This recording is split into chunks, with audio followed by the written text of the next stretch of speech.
Good afternoon, everyone. Thank you for joining us today for the 6th biennial Ken Ingram lecture. This lecture series honors the memory and life's work of Kenneth Ingram, a Jamaican librarian, administrator, bibliographer, scholar, and former Mona campus and UWI University librarian. I am Dr. Stanley Griffin, a Deputy Dean of our Faculty of Humanities and Education, and substantively a Senior Lecturer in Archives and Information Studies in the Department of Library and Information Studies. And so I am pleased to serve as chair of today's gathering. This lecture follows a time-honored academic tradition that brings together a class, a department, or a faculty, and better yet, a community to share and reflect on ideas and knowledge. Therefore, for an academic community, the lecture, especially today's lecture, is the hallmark of academic celebrations. When a new academic staff member is appointed, we have a lecture. When a new professor is elevated, we have a lecture. When a senior academic is retiring, we have a lecture. When there's a new discipline coming on stream, we have a lecture. And when we celebrate milestones, we come together for a lecture. So our lecture time today is twofold. We are celebrating 50 years of academic programming and service as a Department of Library and Information Studies, as well as remembering the stellar work and worth of a distinguished Jamaican scholar and gentleman, Kenneth Ingram. So we are grateful you are here to join us today. I now invite Dr. Rosemary Heath, the head of our department, to bring the welcome. Ladies and gentlemen, good morning. It is indeed my pleasure to welcome you all to this, our DLIS 50th anniversary Ken Ingram lecture. Of course, you know that it is a very special moment because you will hear in a little while exactly who Ken Ingram was to the library and information profession. And we are delighted to have some specially invited guests amongst us as we celebrate this momentous occasion. We have with us the Chief Justice of Jamaica, Mr. Brian Sykes, and members of the Archives Advisory Committee, the President and members of CARBICA, the Jamaica Georgian Society, the Jamaican Archaeological Society, the Jamaica Historical Society, the Archival Education and Research Institute, the faculty, members of the Faculty of Humanities and Education, such as students and lecturers. We also have with us Dr. Paulette Carr, the UWI Mona Campus librarian, as well as past Mona Campus librarians.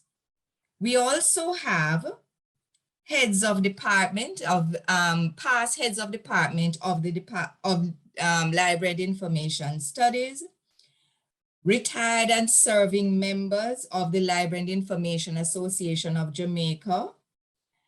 And we also have students, both undergraduate and postgraduate students of the department.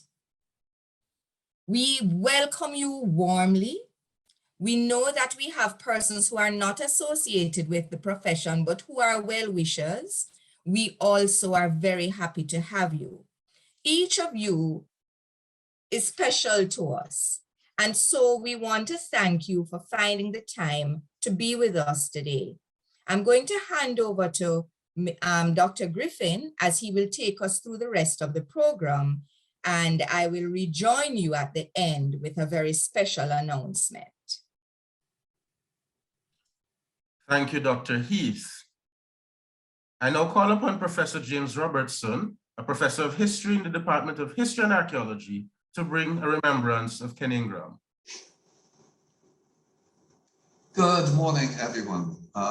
What a daunting audience it is, and what a tribute to someone I knew as a scholar and a colleague.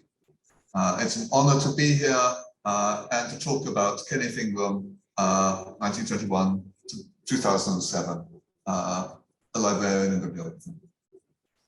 As a newcomer to Jamaica's past, a historian of early modern Britain recruited to teach European history at Mona's very West Indian-centered history program, I encountered Kenneth Ingram's scholarship in several ways. First, as someone who had worked on early 17th century London, I now sought to comprehend the urban past of an island where Port Royal reused street names from London. I learned from him.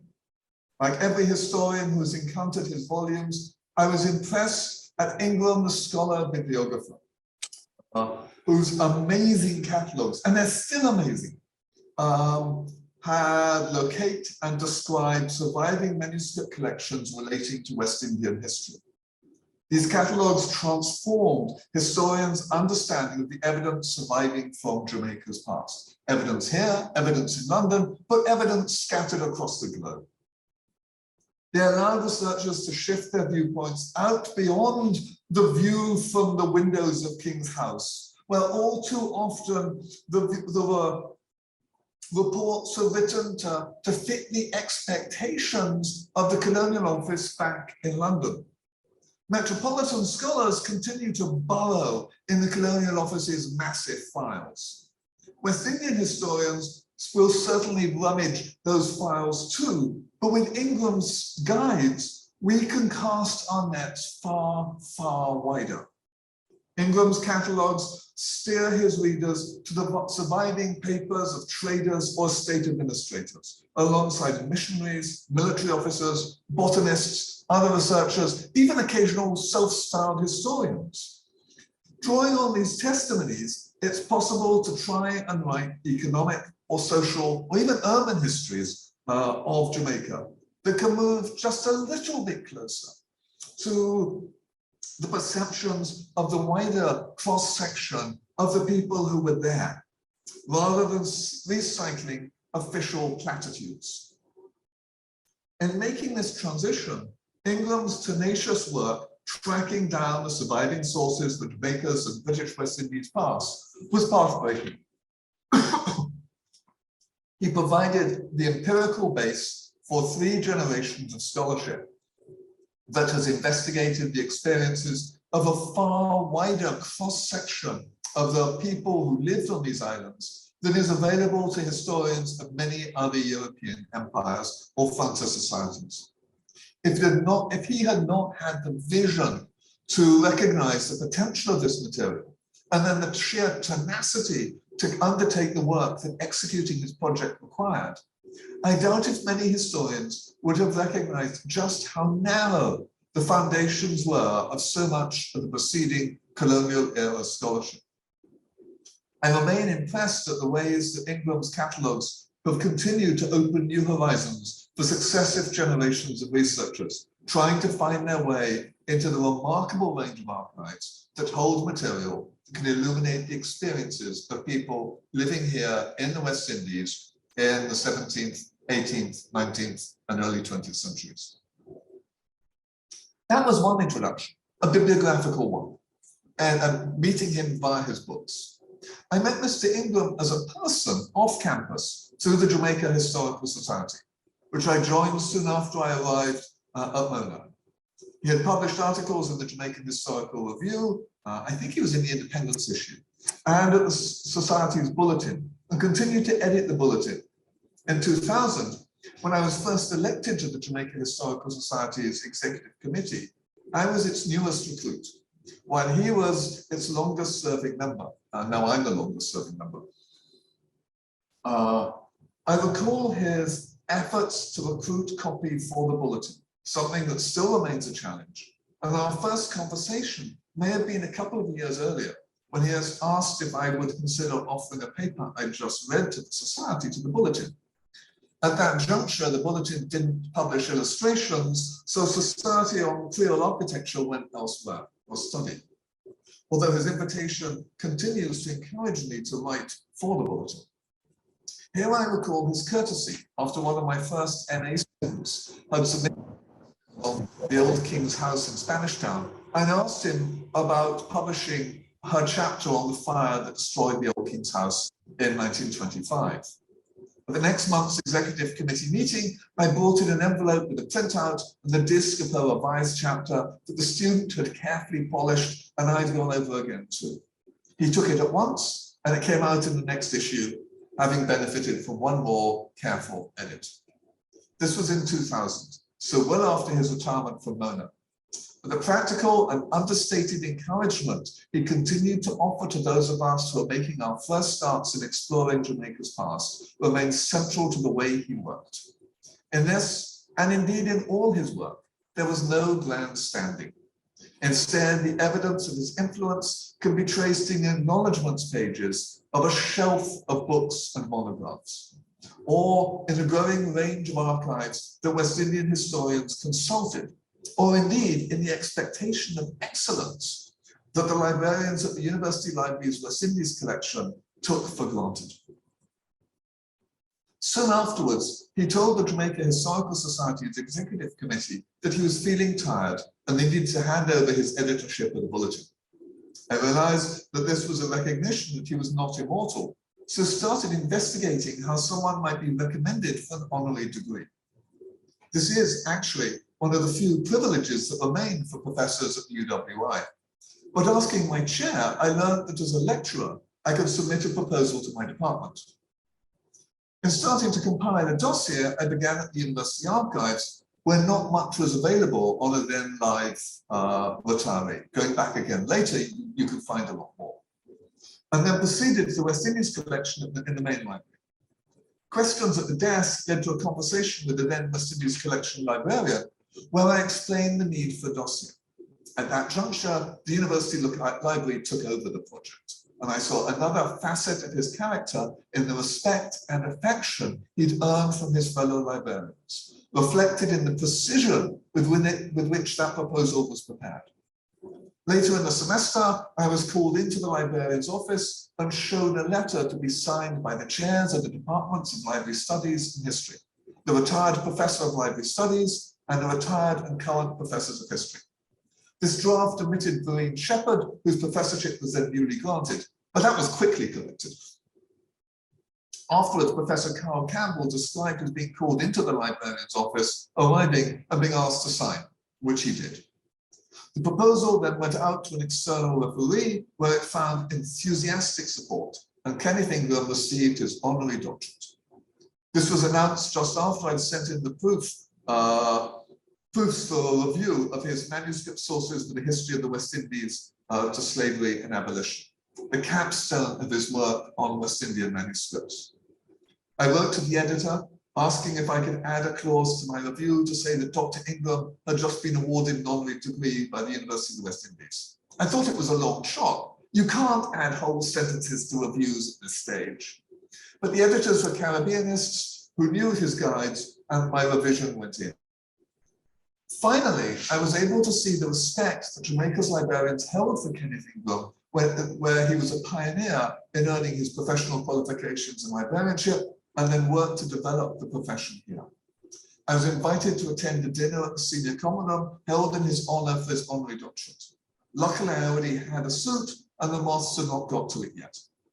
It was a remarkable event that displayed the admiration and affection that Jamaicans librarians held for their Dr. Ingram.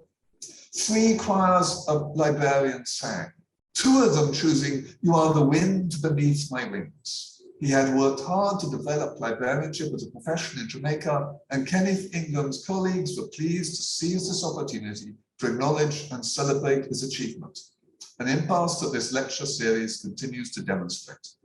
They're right to do so.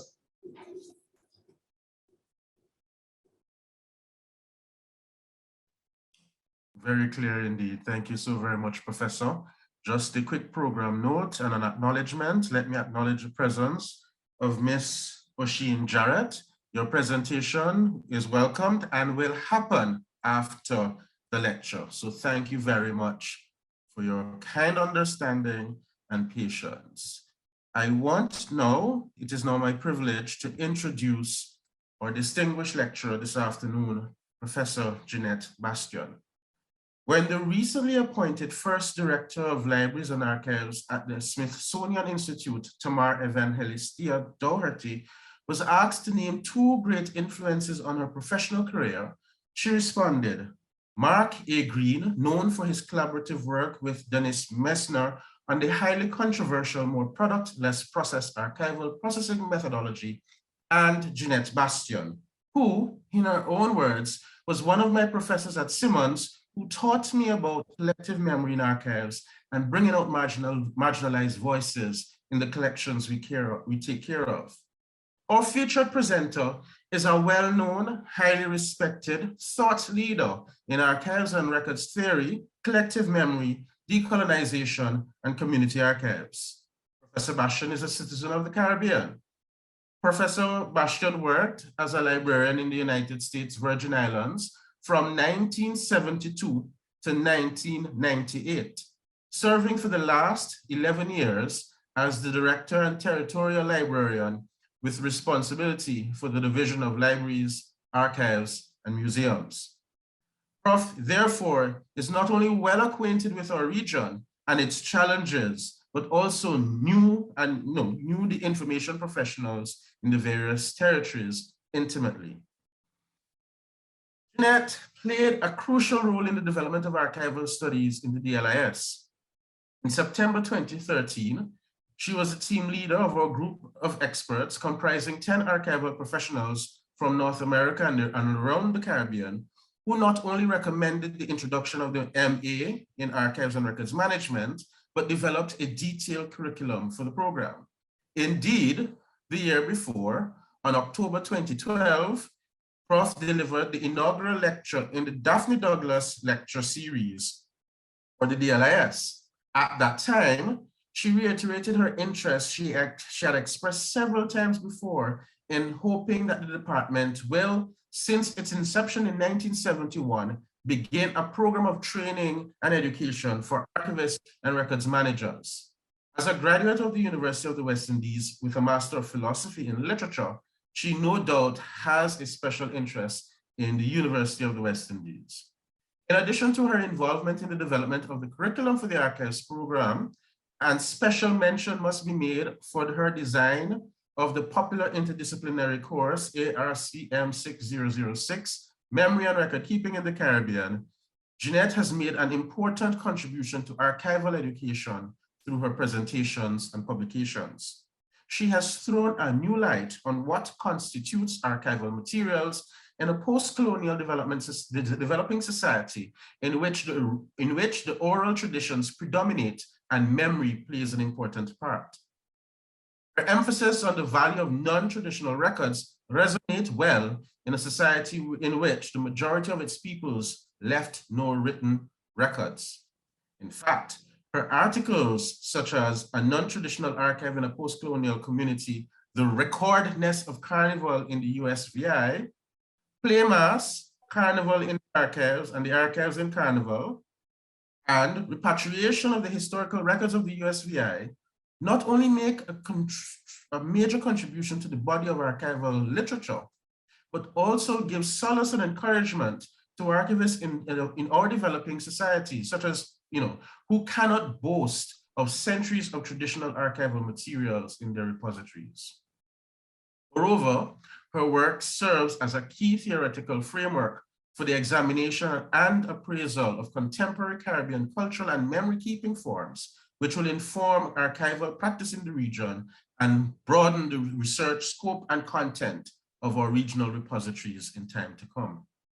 Her latest achievements, serving as a conceptualizer and lead editor of the 2018 publication, Decolonizing the Caribbean Record and Archives Reader, is also very impressive. Not surprisingly, one that Tamar, the new Smithsonian director I referred to, is currently reading. It would not be an exaggeration to say that without her prestige in the archival community, her commitment and sheer determination, this volume would not have been produced. Additionally, her editorial leadership of the forthcoming Archiving Caribbean Identity, Records, Community, and Memory will continue to spread her influence not just on the definitions of Caribbean memory, but more importantly, the many new writers in the field, including 4 of the first graduates of the MA Archives and Records Management program. I cannot forget to mention her influence being cemented in shaping the scholarship of Caribbean information studies through her current stellar supervision of the first 4 MPhil and PhD candidates in our department. I am privileged to be the fly on the wall in those sessions. Now, over the last few weeks, according to Bob Marley, there is this natural mystic blowing through the air across our Faculty of Humanities. And if you listen carefully, now you will hear, because we as a faculty have been wrestling in our public lectures with our cultural distinctive and influences on our various disciplines. We have had public lectures in recent weeks on cultural anxieties in the literatures, the significance of the diaspora in shaping Caribbean linguistics. So today's lecture on oral traditions, archival records, and cultural knowledge is not just timely, but surely something for all of us in our faculty and definitely in our department to hear. Everyone, please greet and acknowledge Professor Jeannette Bastian. Thank you, Stanley, for that overwhelming introduction, and I certainly hope I can live up to it. So I'm hoping that there'll be time for questions after my presentation. Please put any questions you have in the chat, and Stanley, I think, has offered to monitor them. To avoid interruptions during the lecture, I'm going to share my screen now, even though I won't actually be presenting slides until later on in the lecture. So I'm going to just share the screen now.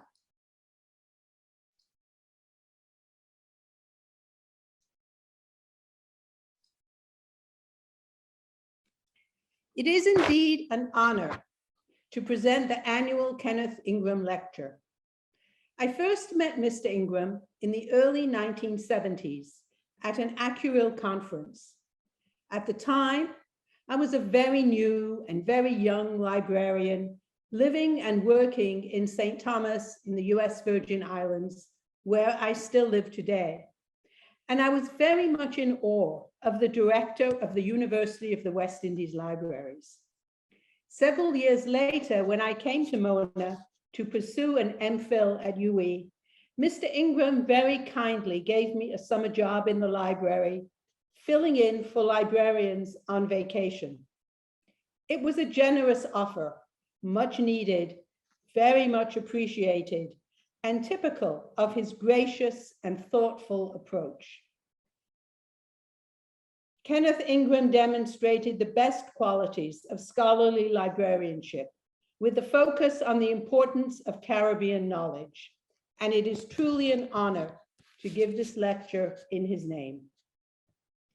My presentation today centers around the recasting and reshaping of what we traditionally think of as archival records, to reflect and embrace the oral traditions and cultural expressions that define many communities and nations, both those within the Caribbean and globally.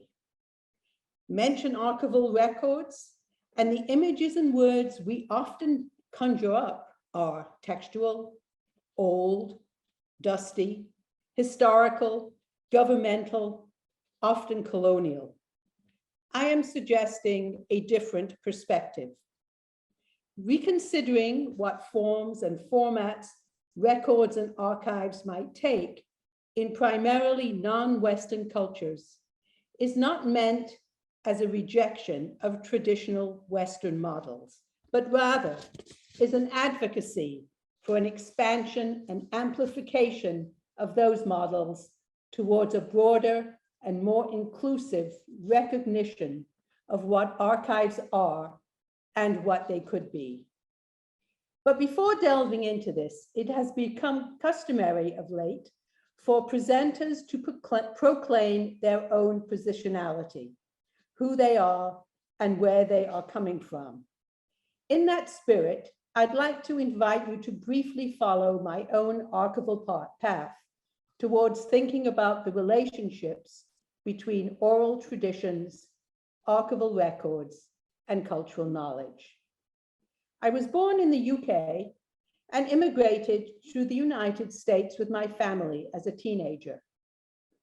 Following my completion of a bachelor's degree at New York University and a master's in a library science program, I moved to St. Thomas, Virgin Islands, working for several years as a librarian in the College of the Virgin Islands, now a university, and for over 25 years in the Virgin Islands public library system. In between, I traveled to Jamaica for a year and studied at UE towards an MPhil in Caribbean literature with Professors Eddie Bohr and Mervyn Morris, and where my exposure to the literature of such authors as Roger Mace, Earl Lovelace, and George Lamming gave me insights into the values and concerns of the Caribbean region that have inspired me throughout my writing and teaching career. One issue that continually puzzled me in the Virgin Islands library system was the absence, the lack of any historical archival records or any archives at all. Patrons seeking information about a wide range of historical and genealogical matters were told that the archival records were all in Denmark at the Danish National Archives in Copenhagen. As you may know, Denmark colonized the Danish West Indies, today Virgin Islands, in the 1700s as part of the European land grab and exploitation of the Caribbean. Enslaved laborers worked on the sugar plantations, primarily in St. Croix and St. John, until emancipation was won by the enslaved themselves in 1848. The islands were sold in 1917. The islands were sold to the United States and renamed the US Virgin Islands. At the time of the sale, Denmark shipped most of the colonial records created in the Virgin Islands to the Danish National Archives, where they still reside. So while special collections at the libraries had many books about the Virgin Islands, we had very little original material. I took this concern with me when eventually I went to study for a PhD at the University of Pittsburgh. I wanted to know why these records created in the Virgin Islands were claimed by the colonizing country rather than remaining where they were created. Inevitably, this question, a very familiar story in the Caribbean, as I'm sure everyone here knows, led to one that may be equally important. Without access to their historical records, how did Virgin Islanders understand their own history, form their collective memories, and construct their identity? After much research, many oral interviews, and my own personal reflections, I realized that the answer to that question lay, at least in part, in the strength of the oral tradition, the folkways, the celebrations, the legends, the landscape, the music, and the stories that Virgin Islanders carried with them, passing them on through generations, but also continually adding to them. These oral traditions are the archives, fully as much, and perhaps even more, than those distant colonial records. With that brief background, let me really finally begin this lecture by painting a short scenario that I hope will further illustrate what I am talking about. In June 1990, representatives of the Republic of Senegal and the territory of the Virgin Islands met on the Mall in Washington, D.C. The Washington Mall is a landscaped park and national space at the heart of the city and is designed for public events, both official and informal. The representatives from Senegal and the Virgin Islands were participants in the Smithsonian Institution's annual Summer Folklife Festival, organized and presented by its Center for Folklife and Cultural Heritage. The 2-week-long festival featured a broad array of cultural activities from both Senegal and the Virgin Islands. Artisans, storytellers, musicians, cooks, dancers, and performers from both regions celebrated and shared their traditions. The Smithsonian Folklife Festival itself had already become a tradition, started in 1967 as an international exposition of living cultural heritage. This ongoing annual event continues today to showcase a wide variety of cultures and traditions from around the world and across the United States. During the course of the 2-week exposition, Senegalese and Virgin Islanders discovered many points of symbiosis between their two regions. Similarities in dance, food, music, and oral traditions were sources of mutual discovery and delight. But in addition to a common African heritage, there were also other similarities, while not overtly on display, that bound these two regions together. Both regions had been former colonies, one of France and one of Denmark, and both shared a history of exploitation and violence through the tragedies of the slave trade. Significantly, both cultures also relied on a blend of intangible and tangible cultural heritage for remembering and conveying their pasts, as well as conducting their presents. The mediums of transmission were primarily oral, musical, and performative, sharing a deep and intertwined genealogy and history. The coming together of these two related cultures was a source of knowledge and affirmation for both, celebrating cultural heritage, cultural transference, and the ongoing living reality of dynamic cultural evolution and change. So much so that this event inaugurated an annual local folklife festival in the Virgin Islands, with Senegal participating in the first festival held on the island of St. Croix in 1992. But what if these and similar celebrations open a wider window into even more complex relationships? What if these intangible living cultural traditions, finally recognized as such by UNESCO in 2003, also function as the dynamic records of communities and as the archives of their evolving history, expressed not only through text, but orally, musically, performatively, artifactually? And if that were the case, what then would archivists, librarians, historians, and societies generally need to recognize and understand about cultural expressions and about records themselves, about their diverse forms, about their relationship to the communities that create and utilize them, in order to place those expressions equally alongside those primarily textual ones that we traditionally label as archives?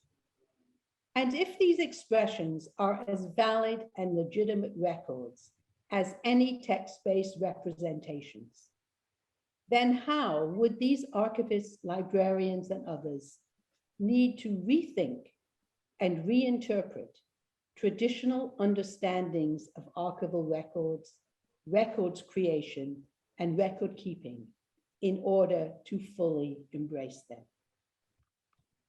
This Smithsonian vignette of cultural recognition and community empowerment between the Virgin Islands and Senegal illustrates the story that I wish to tell here, part of a wider narrative of expansion, equity, and inclusion in the archives, Communities and societies throughout the world express and document their heritage and cultures through a wide variety of tangible and intangible forms and formats, including but not limited to oral traditions, performative arts, festivals, commemorations, materiality, and monuments, often not recognized as records in the traditional Western sense.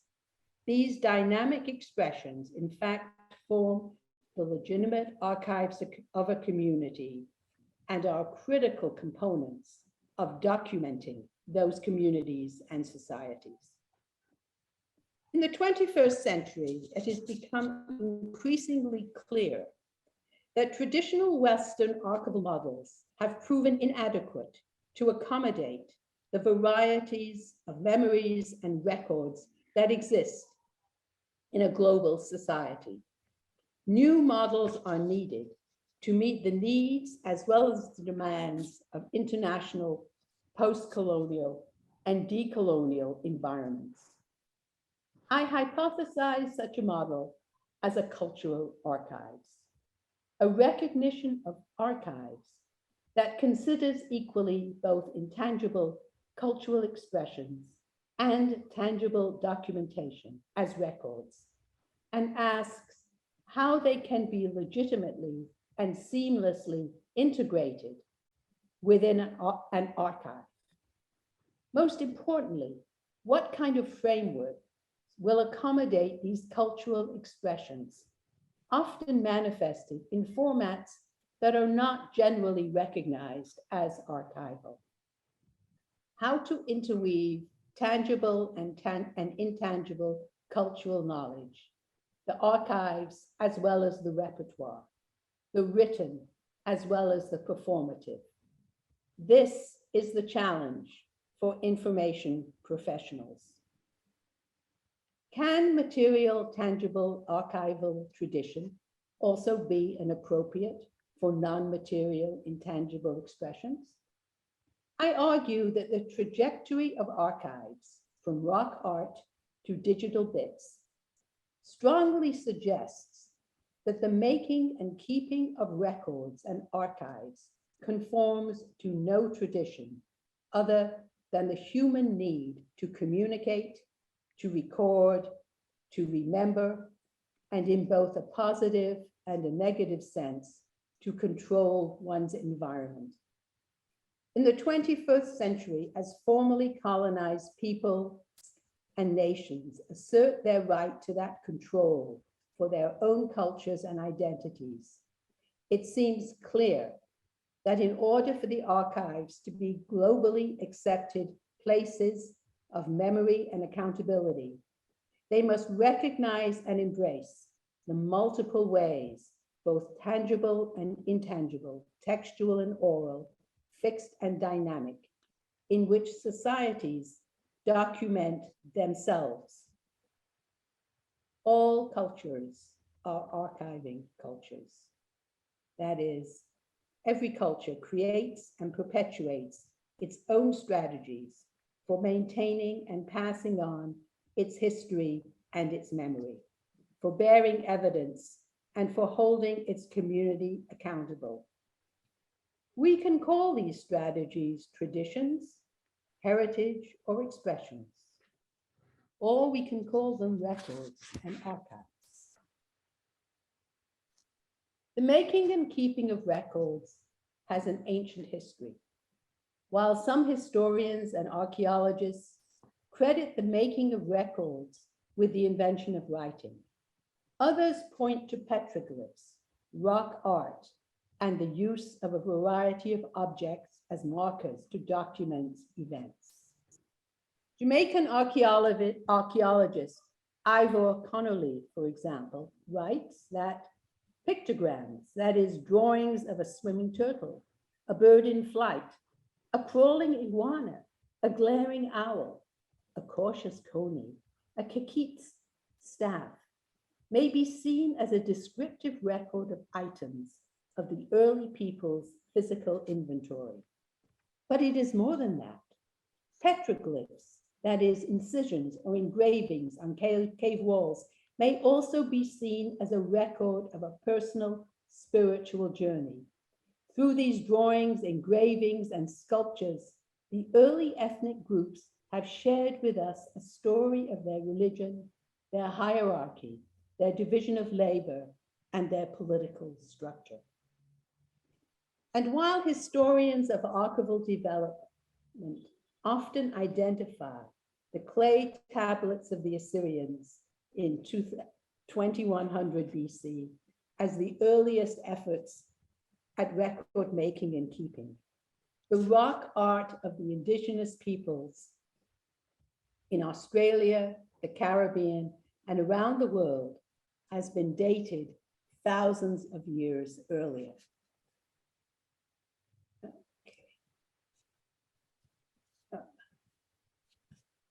Through the centuries, and particularly as society moved from orality to literacy, the keeping of records became a central administrative activity for governments, for policy making, for evidence, but primarily for bureaucratic control.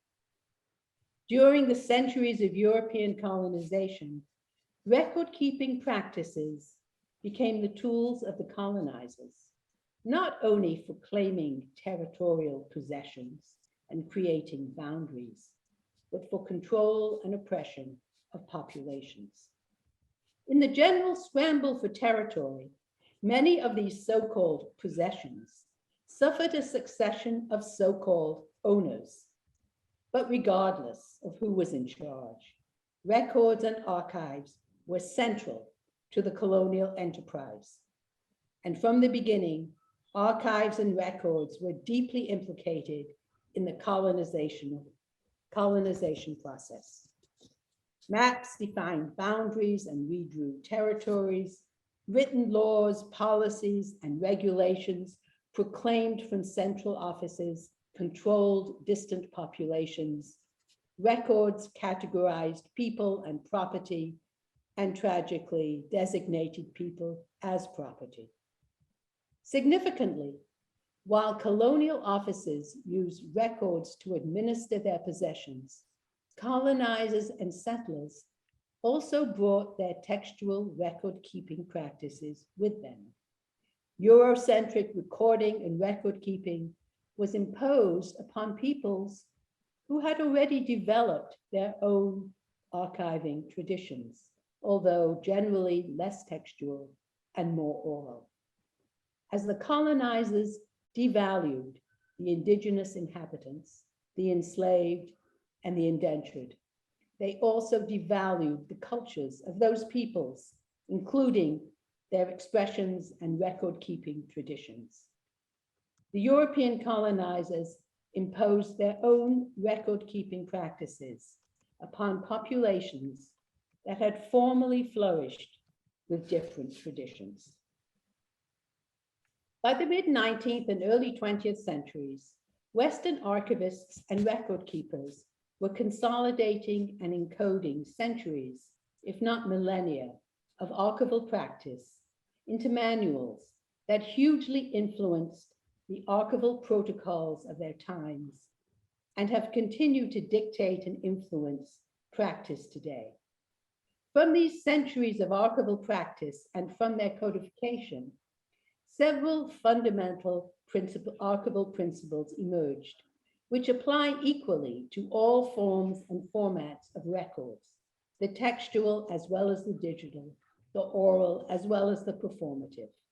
And I'd like to briefly discuss just two of these principles, provenance and custody, that are relevant to the discussion today. Provenance, the foundational archival principle, essentially refers to the arranging and organizing of records by their creator. The creator can be a person, a family, a branch of government, or the organization that created the records. In a wider sense, provenance also refers to the context of creation, the community, the location, the institution, and even the family in which the records were created. Importantly, the community itself can be the creator in what is being increasingly recognized as societal provenance.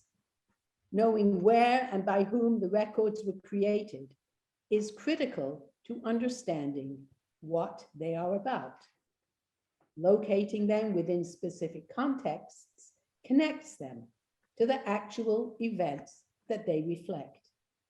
Without context, without that relationship, records become useless piles of paper or random collections of electronic bits. Custody refers to the succession of government officers, families, or persons who own or control a collection of records from the moment they are created. For legal evidence, whether it is a land claim or a lawsuit, being able to demonstrate an unbroken chain of custody or ownership is critical to establish the integrity and authenticity of a particular group of records. Both provenance and custody affect the ways in which archives are described and accessed. For example, records about colonized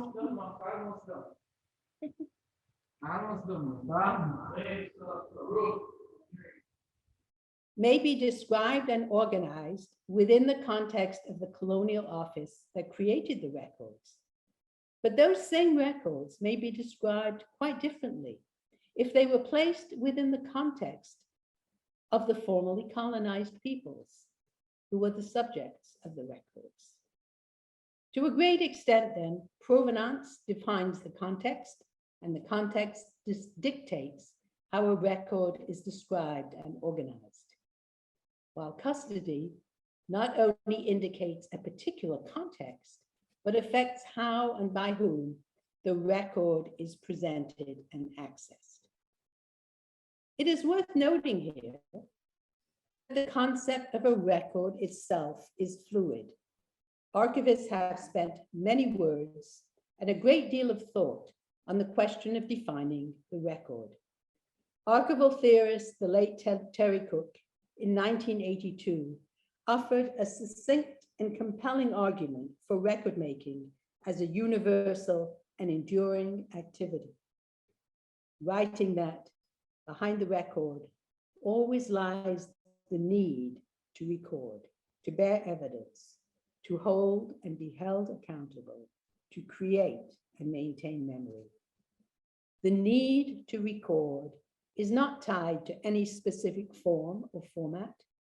Wax tablets, papyrus, parchment, stone engravings, paper, film, computer bits, as well as memory sticks, rock art, dance, songs, stories, celebrations, and quilts are only some of the myriad configurations that testify to the human desire and need to record. Archives and records, provenance and custody are all about context and relationships. But it is up to the community or the nation to determine what constitutes a record within their own specific and particular context. And it's equally important to recognize that who owns the record also controls the story. Rethinking what an archive could be, both in format as well as content, seems particularly applicable to the Caribbean, where oral traditions are nurtured and flourish, cultural knowledge abounds, and is intimately connected to the people. I would like to give a few examples of what I mean by cultural archives, taken from the book of essays mentioned by Stanley and about to be published in June of this year. It's edited by myself, John Aarons, and Stanley. This book, Archiving Caribbean Identity, resulted from a conference held in November 2019 at Mona, called Unlocking Caribbean Memory, Uncovering New Archives, Discovering New Records. Of the 15 essays in the book, 8 focus on new archival constructs, while 7 focus on Caribbeanizing traditional ones. In common, all the authors were intent on rejecting colonial models, discovering new models, and finding a new way. And of course, this is as true of records and archives as for many other aspects of Caribbean life. So some examples of this new way include, let's see, landscape as archives. In this instance, the Antigua Recreation Ground in St. John's, Antigua. Initially a whites-only cricket ground for British colonizers in the 19th century, eventually the site of World Cup cricket, including some of the most famous cricketers in the Caribbean and in the world. Today, it is the center for carnivals and other community activities, and importantly, the site where Antigua celebrated its independence. Author of the article, Stephen Butters, notes that, quote, the symbolic representation of the landscape, which was once seen as a hegemonic bastion and stood as a trophy for white social order and recreational pride, has been replaced by the once marginalized and underrepresented. This living ecosystem, which started as the Antigua Cricket Club ground in 1865, continues today as the Antigua Recreation Ground. The interconnection of archives and place, where the physical proof of movement and location intimately links the landscape and the people who inhabit it, suggests that the community and cultural memory should be a counterpoint to the colonial records found in the Antigua and Barbuda National Archives. Performance as archival. In this instance, dance theater in Barbados. Dance as an intangible cultural expression where the archive is embodied within the dancers themselves. Author John Hunt notes that here, dance serves as an archive. Within the processes of dance training and the choreographic repertoire are past and present constructions of identity. When presented, these productions reanimate and reflect these specific dynamics. Beyond being considered a historical document, an analysis of dance can reflect a storehouse of relationships that intersect in time and space. Music. In this instance, the programs of the UE Christmas Festival of the 9 Lessons with Carols, where from its traditional European beginnings, the music gradually evolved to reflect Caribbean rhythms and language. The author, Sean Wright, observes, over the years, the festival has been Caribbeanized as selections have changed from traditional European carols to songs of a more Caribbean flavor.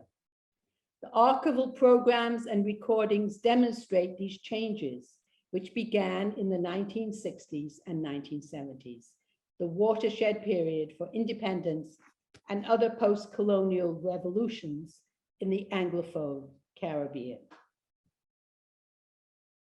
Carnival and Calypso.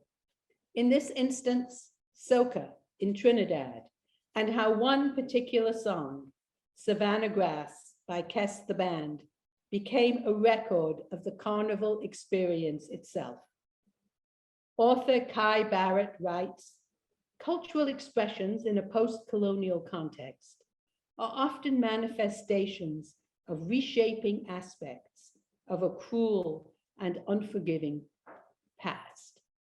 In the Caribbean, this past was marred by an anti-African sentiment that did not value the practices and beliefs of enslaved people.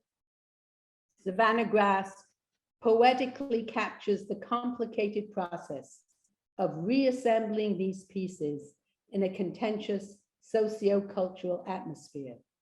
Soca tells stories, induces reminiscence, and attempts to assemble the fragments of self-identity. It can evoke a sense of time, place, and emotion, especially when the song is repeatedly heard, reinforcing collective memory. Cultural expressions like soca document tradition as much as written records do.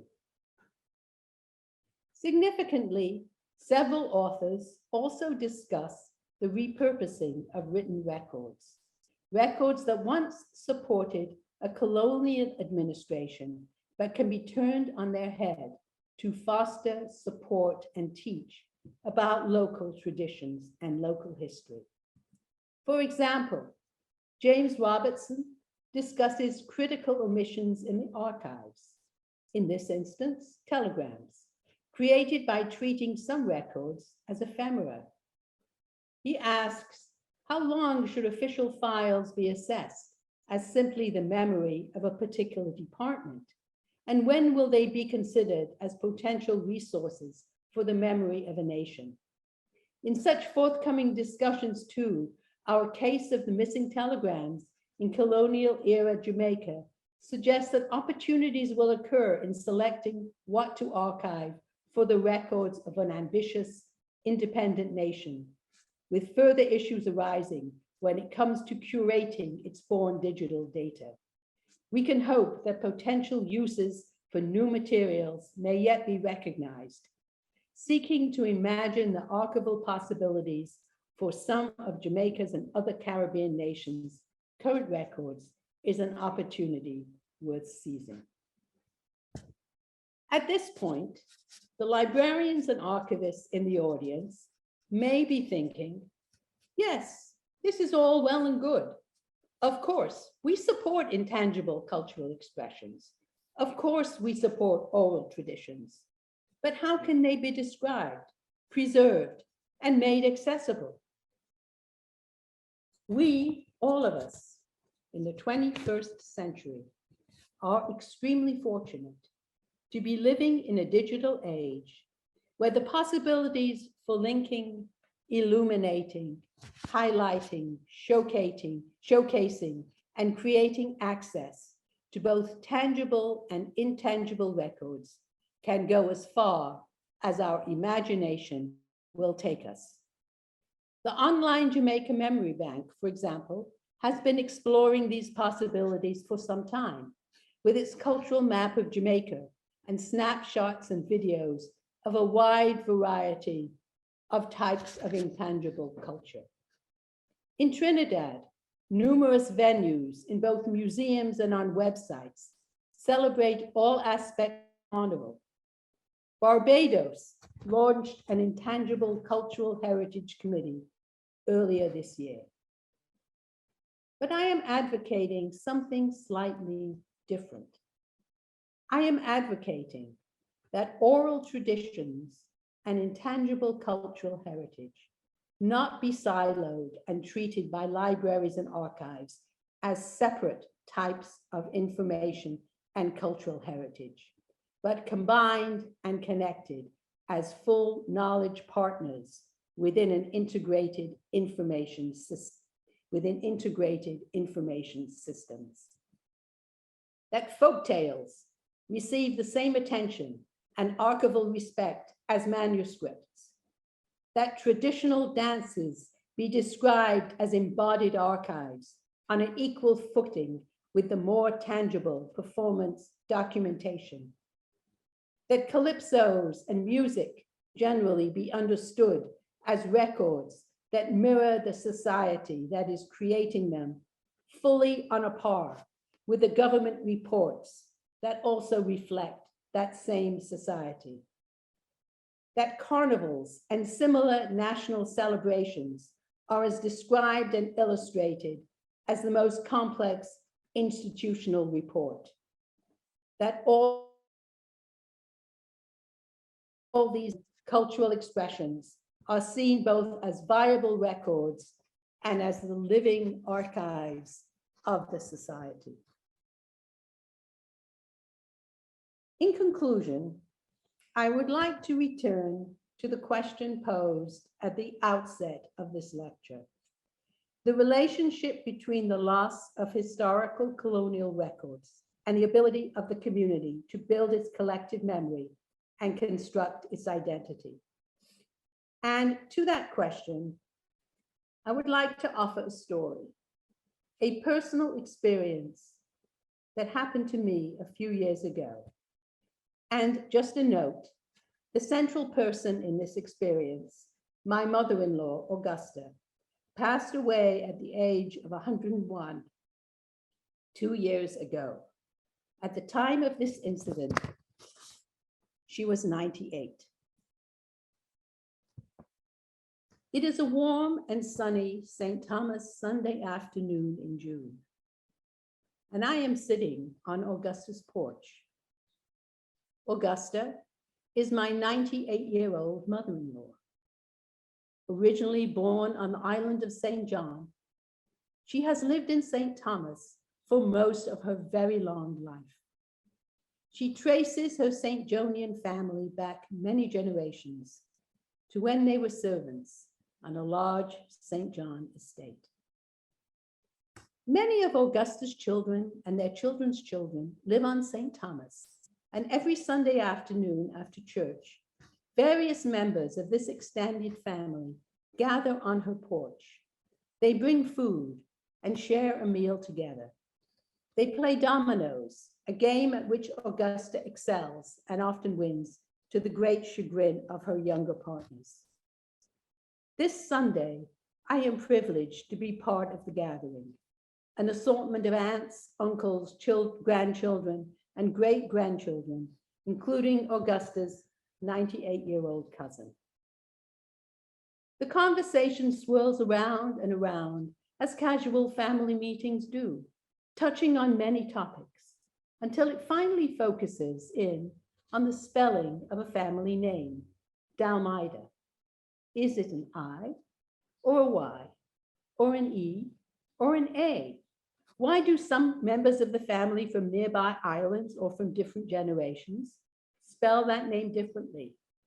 Other family names are thrown into the mix, for this really is a very large family. Several theories are broached, some rejected. No one really knows the answer. No one knows for sure. Suddenly, one of the family calls out, maybe the answer is in those old Danish records, in the archives. Everyone knows what she means. It's common knowledge that the Danes took their colonial records with them when they sold the islands to the Americans and left in 1917. That possibility is seriously considered and discussed. It may be so, but then rejected because, as everyone also knows, those records are in Denmark or possibly locked up somewhere in the Virgin Islands, certainly locked up in an archives somewhere. There is general agreement among the group that even if there is some information in those records, there is no way to find out. Those Danish records created in the then colony of St. Thomas are not easily accessible. A brief regret, but the conversation moves on. If the records aren't accessible, maybe they don't really matter anyway. What we know and what we tell one another may be what matters and may be enough. And so, is it ever really possible to decolonize the archives? Is it possible to completely break with archival tradition? Or does the successful decolonized society recraft the archives, turn the tradition inside out, demand that colonial tradition give way to decolonization? But while that's easy to say about ephemeral issues like the spelling of a name, it may be much more difficult when those records contain critical information about your family and your community.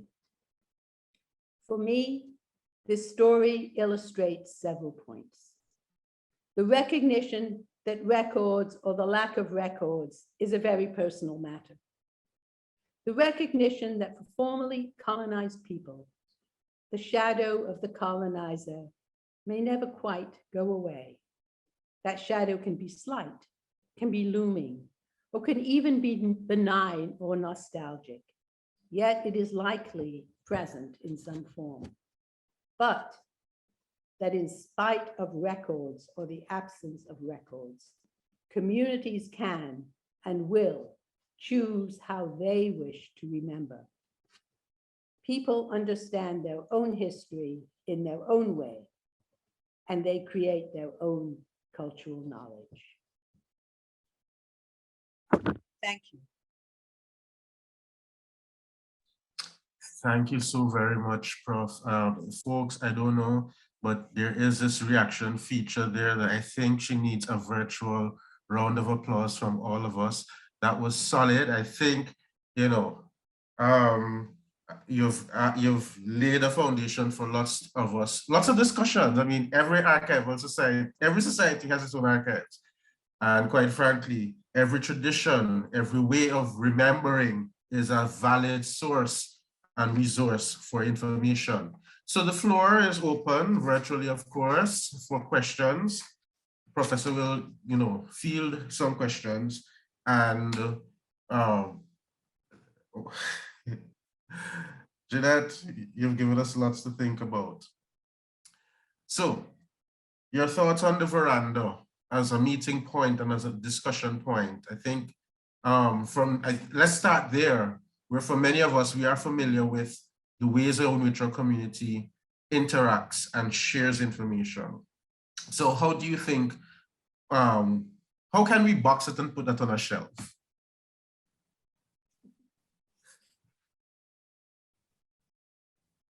You're still open. So is this a question for me, or is this a question for everybody?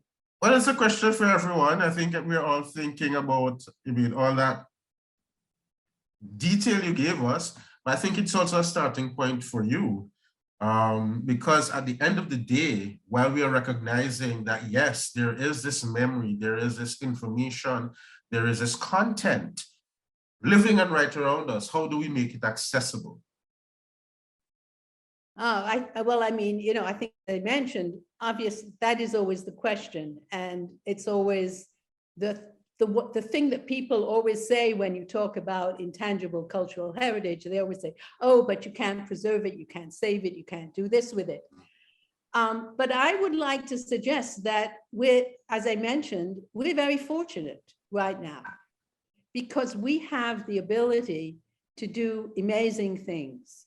And I think if you look on the web, if you look on the internet, if you think about digitization, there are ways to make connections. There are ways to show records in many, many different ways. I mean, not just three-dimensional, but you can show videos. I mean, it kind of goes on and on. But more than that, you can also connect things. You can link them up in ways that you couldn't link up before. So for example, I mean, take an obvious huge celebration like a carnival. You could have the documentary items, the brochures, the flyers, all the information that's written, but you can also link to all the activities that may be going on, to the calypso tents, to people making costumes, to the parades themselves, so that you can take both the textual and what we might call the oral or the intangible or the performative, and you can make, I mean, it will never be a complete whole. You're never going to duplicate or replicate the actual event. But I think you can come a lot closer and you can bring in those oral elements that in the end tend to be more important to the people and to the society than the written ones. So that is my answer. I haven't tried it out, but at the same time, I have seen things. I have seen experiments that people and different institutions have been making. And I think that realizing that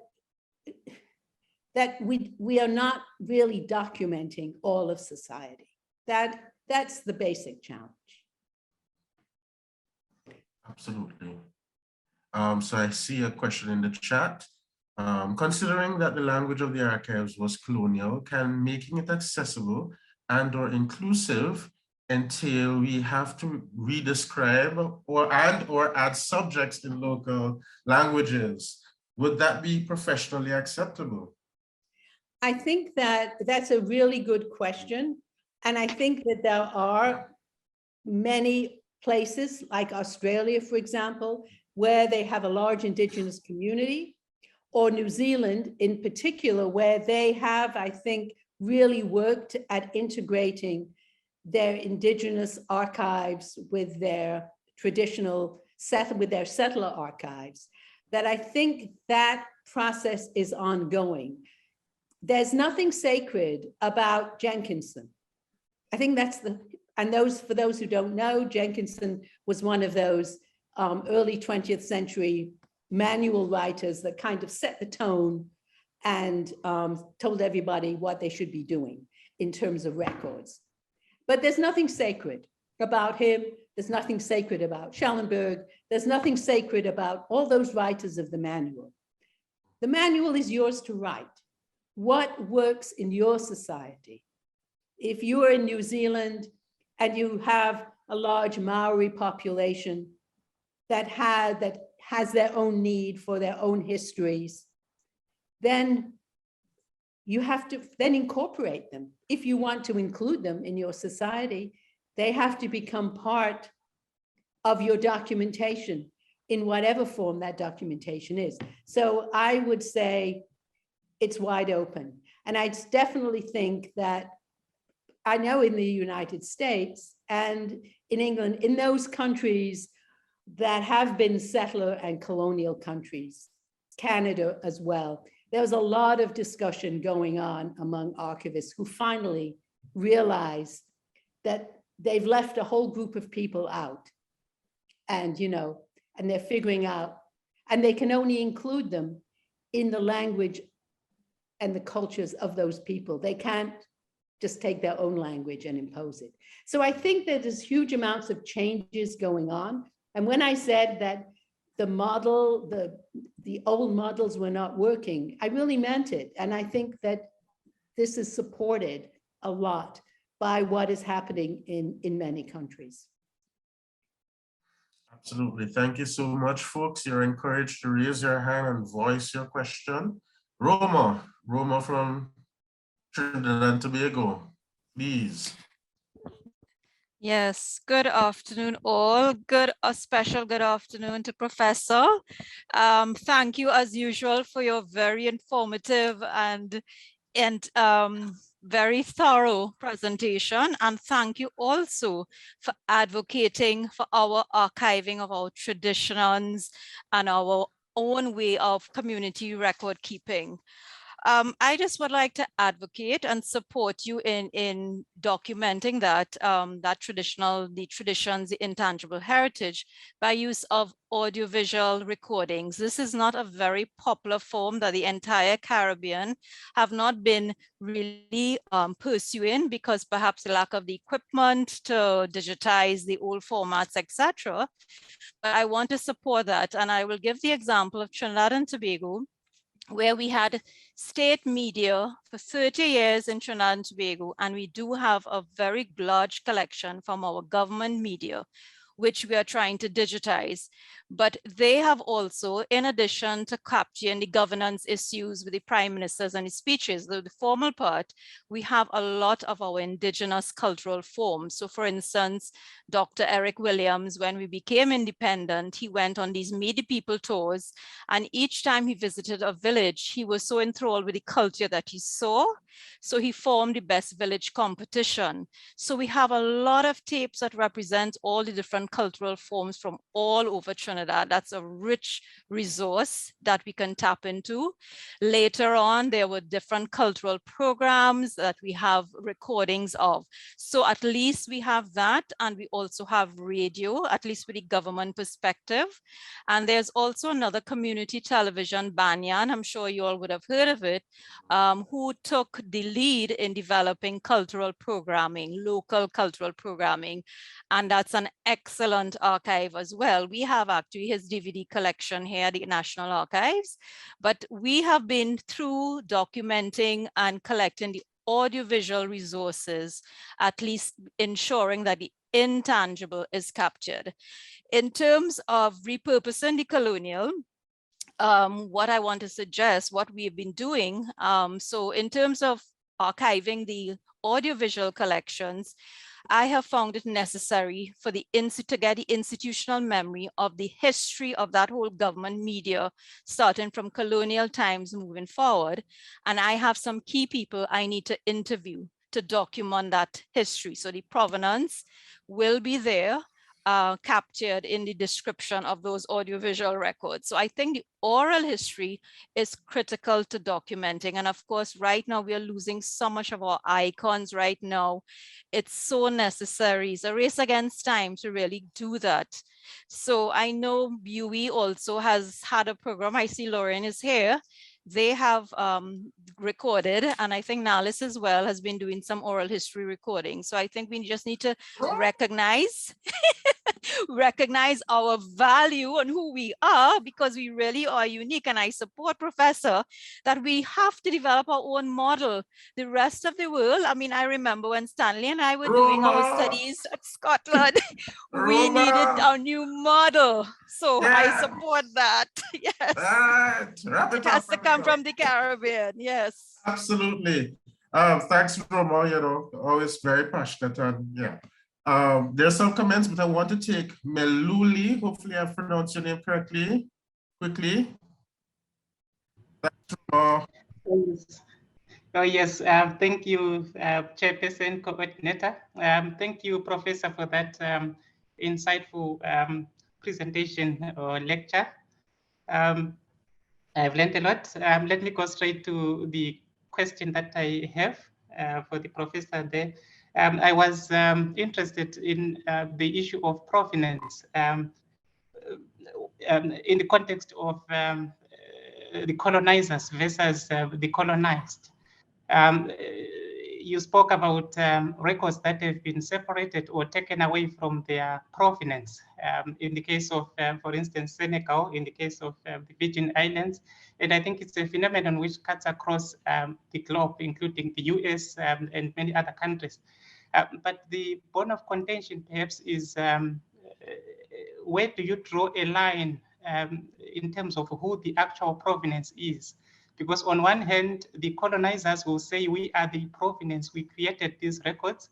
At the same time, the context in which they were created, who are the colonized in this particular case, are also entitled to the same.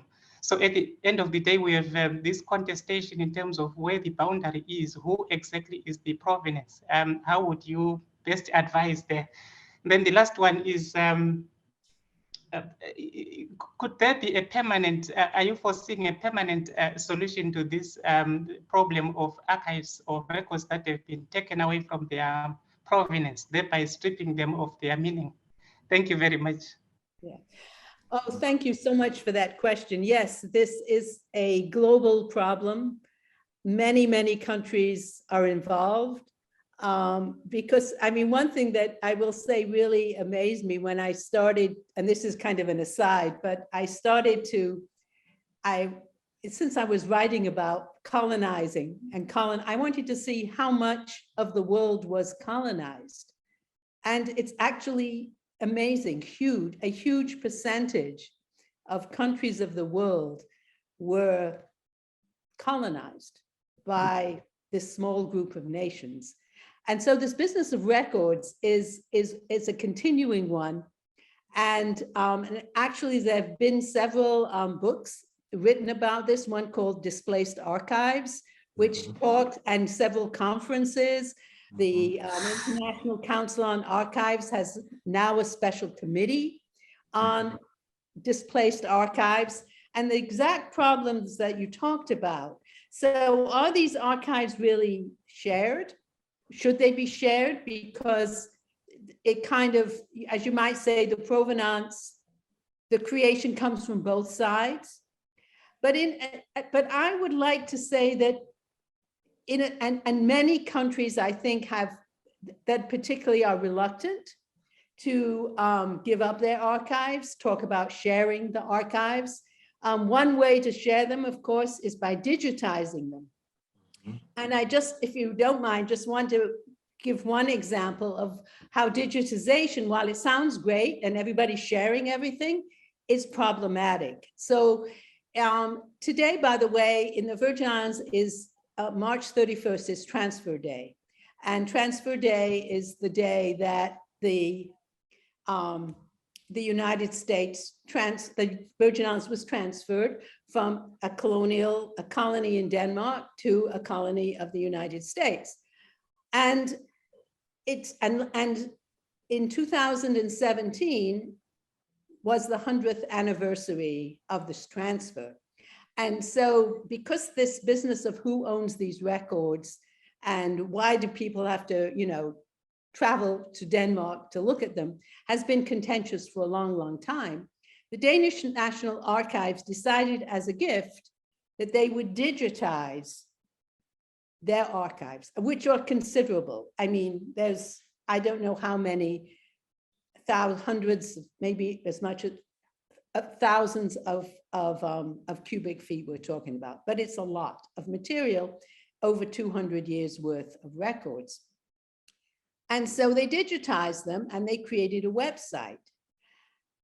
The problem with the website is that it was digitized by the Danish archivists, by the Danish archival standards, in terms of the way the colonial offices were set up, using the names or whatever they could find, in other words, the Virgin Islanders were not involved in the digitization process. And so it's very difficult to search those archives. It's very difficult, for example, to search names because people are listed under a wide variety of names. It could be the names they were called where they were enslaved on a plantation, or it could be the name, their surname, which would not be there, and so forth. So that this sharing and this digitization is probably a solution or some kind of a solution to the sharing question. But I would suggest, and I don't think I'm alone in saying this, people have started to fuss and write articles and to realize these are the problems. But it only works if the process itself is a shared process. And the people from the colonized country take part as equal partners in determining how the digitization goes. I think that the question you raise about the provenance, and I know that many Caribbean countries, particularly, I forgot what date it was that all of these Caribbean records were discovered, not in the British Records Office, but in the Commonwealth Office somewhere in London, and they were not just the records from the Caribbean, there were records from countries, from African countries, and they have never been returned, and it doesn't look like they'll ever be returned. So in a way, there's no answer to the question because there's no,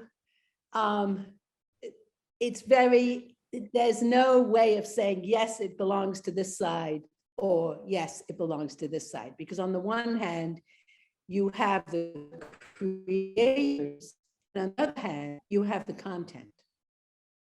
And these are not the same. And yet both have an equal right. So I'm sorry, I cannot solve that problem for you. But I will say that this problem is shared by many, many people throughout the world. Stanley, I don't know if you have anything to add on this. It's a migrated archives issue, and quite frankly, you've said it correctly. While the description and the organization and the details therein were created by the creator, the colonizer, the meanings and the context and how you interpret and use is totally different and articulated differently by the colonized. And so you're right, I can't search it using my ways of thinking about it, and you are imposing your way of organizing and accessing the materials. So we have an international audience, and I want to welcome those from outside of the region who are with us. And I have some questions here from please forgive me, I'm horrible with names. Sindiso Bebe. The more we try to decolonize the archives, the more we move closer to a libraries, archives, museums, Trinity. Hopefully, that's what you mean, concept. So what are your views on that? And let me go on to the other one. So the first one is about this, well, I don't want to say convergence because, it has bad connotations for those who have been marginalized or, subjected in the information sector. But that trinity of libraries, archives, and museums. And then we have from Thailand, Superwit Bodhisuwan, hopefully I've pronounced that correctly. Hi from Thailand, I am an amateur archivist. I don't have a degree, that's no worries. I would like to ask the Madam Keynote, what is your suggestion for increasing generation engagement toward, I'm so sorry, I'm not reading correctly, toward the best solution to making community archives sustainable? I'm sorry, I don't know if that's correct. And if there is no financial support from government, what's the best solution? So, yeah, over to you. Okay, so two challenges here. As far as the libraries, archives, and museums go, I would say there's pluses and minuses. And actually, I have written about this. So I have thought about it. And I also have with some two colleagues written a book called Archives in Libraries, which kind of talks about this dissonance between how librarians think of things and how archivists think of things, and how difficult that is for an archives that's in a library. And I think that and this of course is common for many, many archives.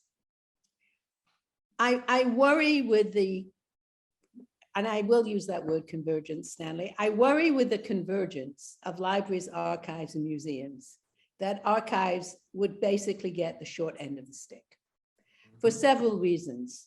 Number one, I think, is there usually are many more librarians than there are archivists. So you may have, if you're lucky, you may have 2 or 3 archivists, but you may have 25 librarians in the institution.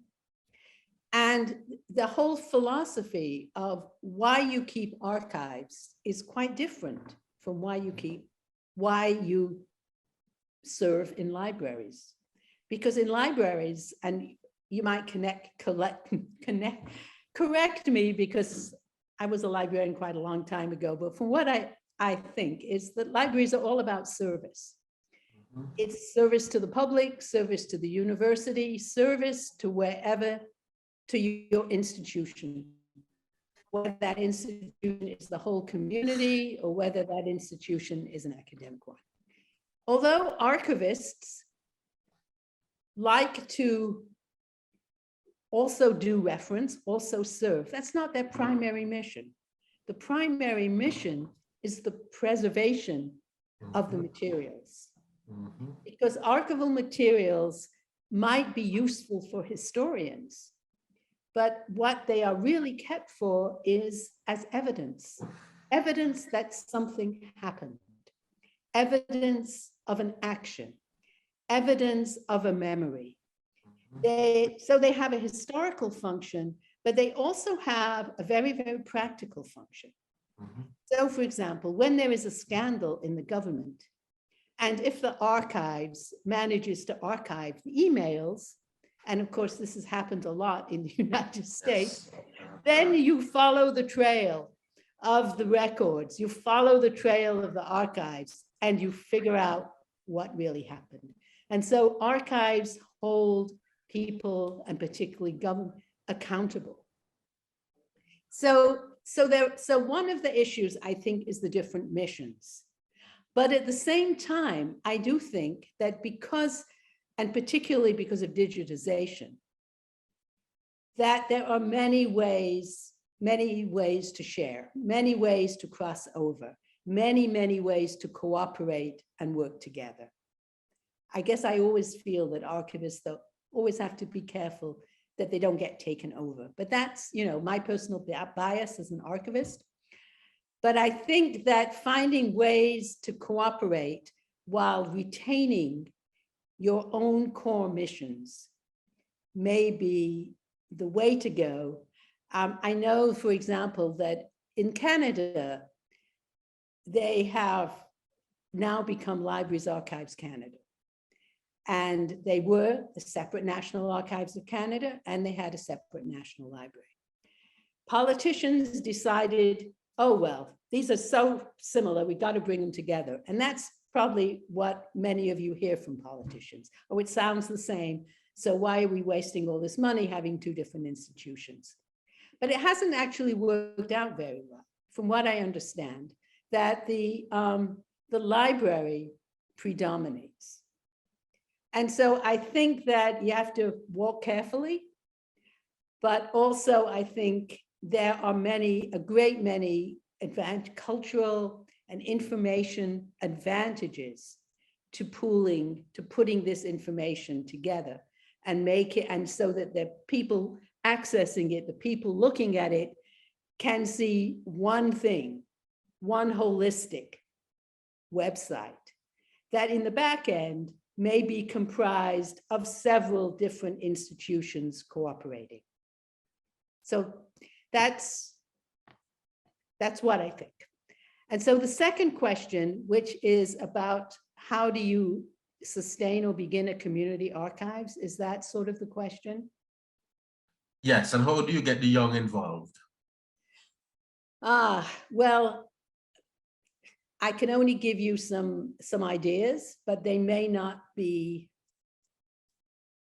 I think you get the young involved by including within your archives or your library things that they themselves can relate to. I recall quite a few years ago, I actually co-edited a book on community archives. And it was at the time, was quite early in the development. And so at the time, nobody was quite sure what a community archives was, but it sort of sounded like a good thing. And so I managed to get essays from people from many countries. And one of the countries was Fiji. And they, in their article, they talked about how, you know, Fiji, I'm not quite sure who Fiji was colonized by, but it was colonized.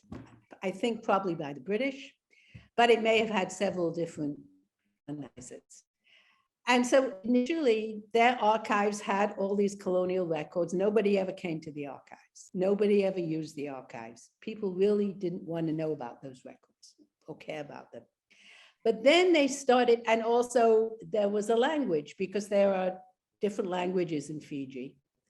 And so the archivists began to bring in local materials. They began to bring in things that were in the language that Fiji was speaking. They began to bring in cultural things that related to their culture. And people started to come into the archives. So I think a lot of it is about having something, it's all about, and I think public librarians in particular know this, it's all about having something that people want to access, that people want to be part of, that people want to be involved in. So this is a brief answer. Thank you, Prof. Now, there are some comments made, as expected, where our former National Librarian, Winsome Hudson, said, "Not to worry, Prof, soon archivists will outnumber librarians given the focus of the training." I know what she's talking. As far as I see it, you know, That is a very long ways ahead. And personally, since I'm in the space, I do not believe that is a welcome trend either. Because quite frankly, we all need persons who specialize in published materials. Archivists are not interested in published materials. And regardless of what those published materials formats they will take. So we need folks who are interested in published materials. We also need folks who are interested in the three-dimensional, which is where the museums people come in. Archivists are not necessarily interested in handling and carrying and interpreting three-dimensional. So we need equal numbers, equal representation. And Ruth is going into the details about the number of librarians taking the archival programs. And James is talking about the migrated archives and the response of the British. It's all in the chat. And Winsome, interestingly, I didn't know that the National Library of Jamaica rejected the 2016 merger of National Library and JARD. I would like to hear more about that, Winsome, because quite frankly, JARD is still undergoing some changes, which quite frankly might be worse than a merger with National Library. And yes, and social media, we could use social media for integrating and absolutely. There's one more comment before we wrap up this session. Oops. Yes, young people have volumes of accidental archives stored on social media. It's not a formal process, but it's driven by curiosity, personal interest, hobbying, and so forth. So absolutely, you have Jeannette fed us well for this lunch Ken Ingram lecture, and I want to just bring it to a close as the formal aspect of our lecture, or formal sharing of information, discoursing, dialoguing, sitting at the feet of a professor in our presence. We're so grateful for your time and your effort in preparing and helping us to remember Ken Ingram in the way that you have done this afternoon. So folks, we are wrapping up this aspect of our program. I want to thank all our participants, Professor James Robertson, the chair, the program committee, for the way in which they planned this aspect of our symposium. And I will be handing over to Dr. Heath just now. Prior to handing over to Dr. Heath, we do have a special item. Miss Jeannette, is she still here? Yes. Thank you very much for your patience. We are now awaiting your talent, and the next voice you'll hear after Miss Jeannette is the chair of our department, Dr. Rosemary Heath.